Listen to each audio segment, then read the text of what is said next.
And you might notice this. This is a heated grip thing, or a heated jacket, and I have a heated jacket, and I'm going to try it out today. It's kind of dirty. It's been accumulating dust.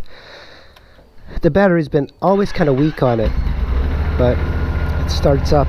I got my heated jacket on, attached to my heated gloves, and I swear, like, I couldn't ever use heated stuff on bikes, because often the bikes I've had, like Ninja 250s and stuff, they just don't seem to charge the heated stuff too much. So I do have, on this GPS, it's attached to the battery, and right now it's like at 13.6 going to 14. If I rev it, it goes up to 14. That's a normal wattage for the battery, and I think the battery's a little weak. I have a controller here, and I can turn it on. So when I turn it on, it goes, I think, into high, and it automatically decreases the voltage, but it gets too hot. Like, I'm getting, like, my hands are nice and warm, and today is the day that I don't need electric gear. There's many systems for heated gear. You know, you have the jackets, you actually have the pants. At one time I did have the pants, and then I had some socks, but I sold those because I never really needed them. You know, unless you're like in Canada, you probably don't need heated pants and stuff. That's a little bit overkill. And I do have decent, like, my legs don't get too cold.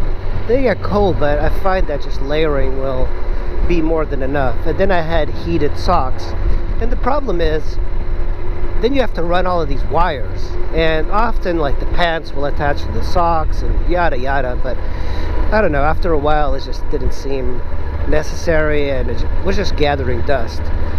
And Gerbing, the company that I used to have for heated gear, they kind of changed ownership, and then after that they became really stingy with their equipment. They started using micro wires, and micro wires, sure, sounds good, but the problem is if one of the wires breaks, as often a lot of wires do break that you're constantly, like, moving. This one's micro wire, but I prefer, like, the thicker ones, the thicker gauge, and that's a better system, I think.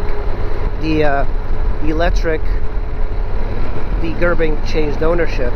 I was using my electric jacket coming out of work. I was going down this garage, and, like, I felt burning in my neck where the collar was, and there was, like, two wires that had split and started, like, touching each other. I had to, like, turn it off. I was burning, like, it burned my skin. And I guess because of this, they sent me, like, a new jacket. And otherwise that could have been a pretty big lawsuit on their part. I was just burning. I mean, I started smelling smoke and everything. My flesh was completely burned up. Luckily I didn't get electrocuted. TV stuff, they do have, like, very inexpensive electric gear. And one of the things, if your bike doesn't have a lot of wind protection, the one thing you want is a baklava. You know, that's a head mask. It's like a ski mask, a very thin one. You put it underneath your helmet, and your head doesn't freeze. I mean, I've used that for years. They're really good. The electric gear, the way you should do it is, like, if it's really cold, you wear, like, a t-shirt, then you put your electric vest on top, and then you put another layer on top, like a fleece jacket or something.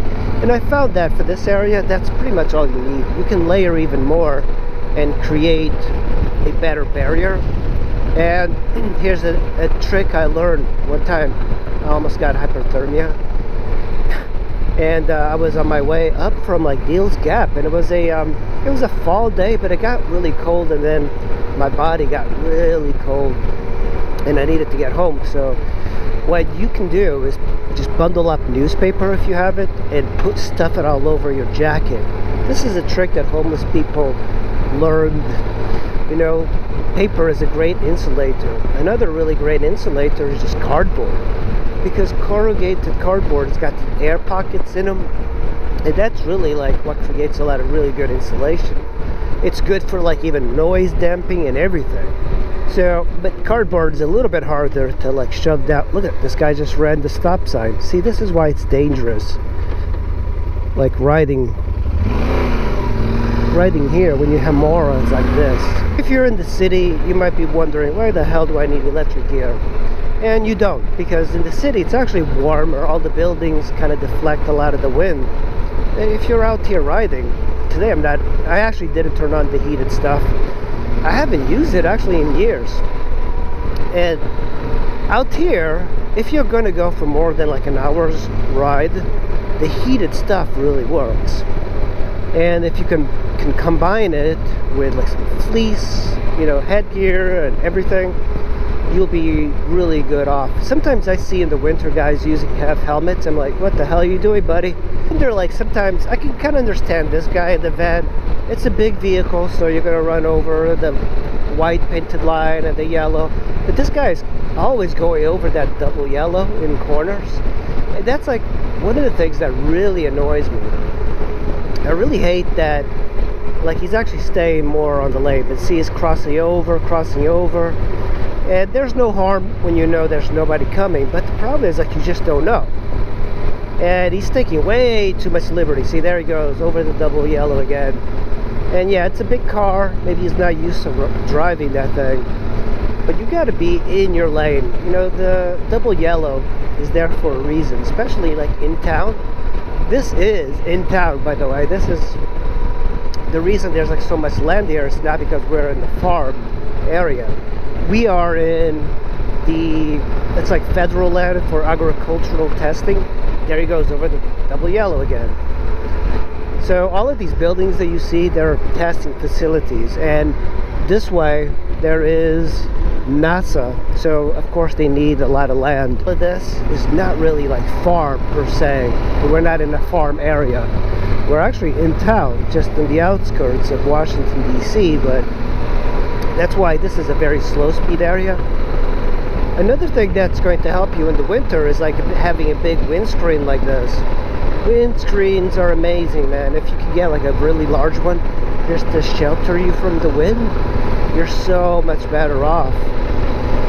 Today, you know, it's 55 when you're riding. It might seem like it's 40 something, but the sun and the wind are not kicking, so it feels so much better. 95 post-COVID.